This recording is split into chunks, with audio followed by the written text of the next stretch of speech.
This morning, many Brits around the UK received a text message from the UK government in an attempt to notify as many people as possible about the new legislation that's been brought in around the coronavirus. It reads that we need to stay at home and protect our NHS. Now, I think that this was a brilliant move on the government's part because not everyone has access to TV, or people may not have seen the broadcast last night, and so sending a message out to everyone's phone numbers was a very good idea. However, this is one of the first times that the government has actually done this, and the reason is because the UK doesn't actually have a cell broadcast system in place in order to handle this. So the way that it was done today was actually quite interesting. Let's start off with what we know so far.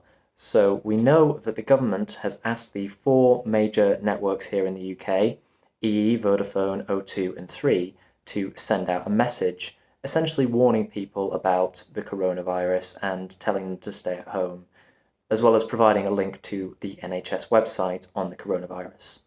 So this is all well and good. However, the message was sent out via SMS, which is the first issue. Many people received the message at different times today. So, for instance, on screen right now, I have screenshots of the messages that I received. I received one at 8 in the morning from 3, at 12 in the afternoon from Vodafone, and at 5 in the evening from EE. The reason for the time delay between these messages is due to the networks not wanting to overload their systems. O2 confirmed with the BBC that they have been sending out messages in batches throughout the day and hope to have it complete by 10 o'clock this evening. As you can imagine, sending a text message to their millions of customers will have quite the effect on the IMS platform as well as other systems in their networks, and with reduced staffing levels due to the outbreak, it would be really bad for the networks to break at a time like this. Now let's talk about the system that the UK really should be using to send out these messages instead of SMS. The system is used by the majority of the world, including countries such as the US, the Netherlands, and Japan. It's called cell broadcast, and it's defined in the 3GPP specifications, all the way from 2G to 3G, 4G, and even 5G.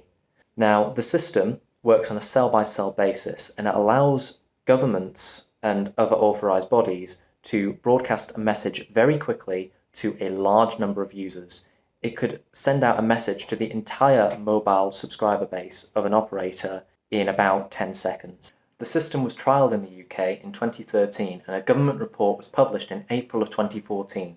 However, the system didn't end up being implemented in the UK, and according to reporting from The Verge, this is due to the fact that the government couldn't decide which department would get to run the system and send out alerts to the public. Hopefully, after this crisis is over, the government will be able to get together with mobile network operators and implement this system, as the system brings more benefits than just a timely message to all users. The system also allows any user connected to a cell in the specified area to receive the message, no matter what network they're on. Even if their network has no signal in the area, but another network does, and that network sends out a cell broadcast message, their phone can still receive it. This would increase the number of users who see the message. It's just a much better system. Another advantage of this system is that messaging apps can't flag up the government's message as spam, which is actually something that happened to quite a few people using the Android messaging app. As you can see from this screenshot at the side, Google's Android messaging app is warning that the government's alert about the coronavirus is a spam message. This is of course not the case, but it's just something that wouldn't happen with a cell broadcast system. Now, of course, we'll have to wait until this crisis is over before we can actually see the government start to implement this system, because they currently have their hands quite full. But hopefully they will get around to implementing it, and future crises will have a much better messaging system rather than the current system where messages are slowly received by users, the messaging across operators is inconsistent, and it just doesn't use the best protocol. However, it's a step in the right direction, and this is the first time it's been used, so I can't really complain.